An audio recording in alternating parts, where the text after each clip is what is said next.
Corona की आपदा के बीच बड़ी खुशखबरी। देश में रिकॉर्ड 3 लाख मरीजों ने दी कोरोना को मात। देश में छाए भयंकर कोरोना संकट के बीच राहत की खबर यह है कि कोरोना से जंग जीतने वालों की संख्या में भी तेजी से इजाफा हो रहा है। बीते 24 घंटों में रिकॉर्ड 3 लाख लोगों ने कोरोना से जंग जीती है। स्वास्थ्य विशेषज्ञ इसे एक बेहद सकारात्मक रुझान मान रहे हैं। वहीं देश भर में करीब 16 करोड़ लोगों को वैक्सीन की पहली और दूसरी डोज दी गई है। तो इस बीच लोगों के तेजी से ठीक होने को बड़ी राहत के तौर पर देखा जा रहा है। केंद्रीय स्वास्थ्य मंत्रालय के आंकड़ों के मुताबिक पिछले कुछ दिनों से लगातार ये संख्या बढ़ रही है। अगर पिछले 5 दिनों के आंकड़ों को देखें तो लोग तेजी से ठीक हो रहे हैं। 1 मई को 3 लाख, 30 अप्रैल को भी 2,98,000, 29 अप्रैल को 2,70,000, 28 अप्रैल को 2,61,000 लोग ठीक हुए हैं। एक्सपर्ट इसे बेहद सकारात्मक संकेत मान रहे हैं। ये रुझान अगर आगे भी जारी रहता है और नए केस में गिरावट आती है तो देश में सक्रिय मरीजों की संख्या में कमी का दौर शुरू हो जाएगा। मंत्रालय के आंकड़ों को देखें तो सर्वाधिक संक्रमित राज्य महाराष्ट्र में अब कोरोना से संक्रमित होने वालों की तुलना में स्वस्थ होने वालों की संख्या बढ़ रही है। महाराष्ट्र में रिकॉर्ड 70,000 लोगों ने कोरोना से जंग जीती है। ये संख्या नए रोगियों की तुलना में कहीं ज्यादा है, जिसके चलते राज्य में सक्रिय मरीजों की संख्या में 8,000 की कमी हुई है। इसी प्रकार मध्य प्रदेश में भी 14,000 मरीज स्वस्थ हुए हैं। तो नए केसेस के मुकाबले मिजोरम, लद्दाख, दादर नागर हवेली, मिजोरम में स्वस्थ ज्यादा हुए हैं। वहीं यूपी, दिल्ली, केरल, तमिलनाडु में भी तेजी से ठीक हो रहे हैं। भारत की मदद के लिए जर्मनी ने अपनी सेना को उतारा।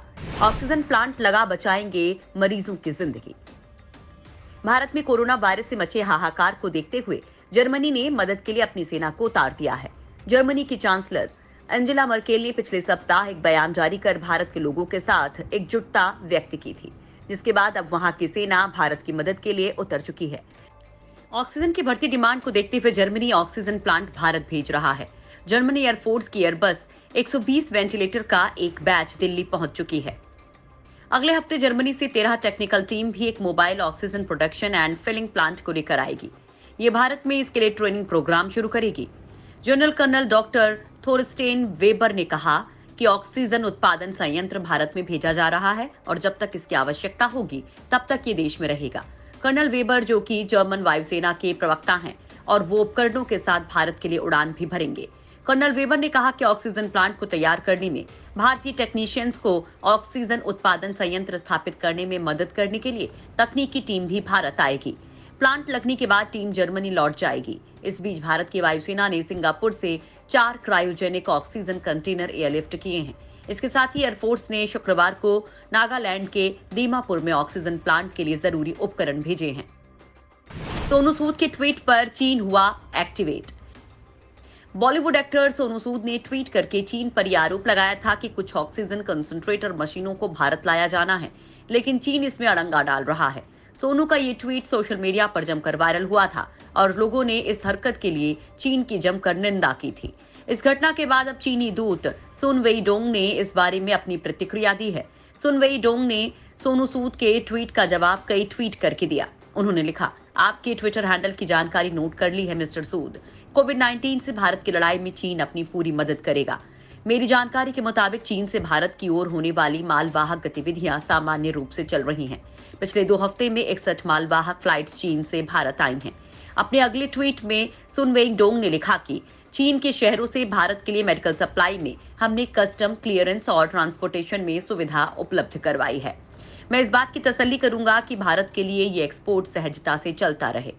सुन ने अपना ईमेल साझा करते हुए सोनू सूद के लिए लिखा कि अगर कोई भी समस्या होती है तो वे मेल पर शेयर करें जिससे वो उनकी मदद कर सकें। आपको बता दें कि हाल ही में US India strategy partnership forum के सीईओ मुकेश अघी ने चीन द्वारा भारत में कंसंट्रेटर की ट्रांसपोर्टेशन में हो रही चुनौतियों के बारे में कहा कि हमारी चुनौतियां काफी तार्किक हैं। हम लोग अधिकतर कंसंट्रेटर चीन से भिजवा रहे हैं। चीन ने बिना किसी वजह के भारत के सभी कार्गो फ्लाइट्स को बंद कर दिया है। भारत में जल्द आ सकती है मॉडर्ना वैक्सीन। विश्व स्वास्थ्य संगठन ने अब अमेरिकी कंपनी मॉडर्ना की वैक्सीन को आपातकालीन उपयोग को मंजूरी दे दी है। इस अमेरिकी टीका निर्माता कंपनी के अलावा अब तक भारत में बनी कोविशील्ड, फाइजर बायोएनटेक और जॉनसन एंड जॉनसन के टीके को डब्ल्यूएचओ आपातकालीन उपयोग की अनुमति दे चुका है। डब्ल्यूएचओ ने कहा कि आने वाले दिनों में चीन की सिनोफार्मा और सिनोवॉक टीकों को भी ऐसी ही अनुमति प्रदान की जा सकती है। WHO से आपातकालीन मान्यता प्राप्त करने वाला 5वीं वैक्सीन बन गई है। ये वैक्सीन जल्द ही भारत में भी लगाई जा सकती है, क्योंकि इसने भारत में भी आपातकालीन इस्तेमाल की अनुमति मांगी है। मॉडर्ना कोविड वैक्सीन एक mRNA आधारित वैक्सीन है, जिसे 94.1% प्रभावी पाया गया। ये सभी आयु वर्ग के 18 और इससे अधिक उम्र के लोगों के लिए फायदेमंद है।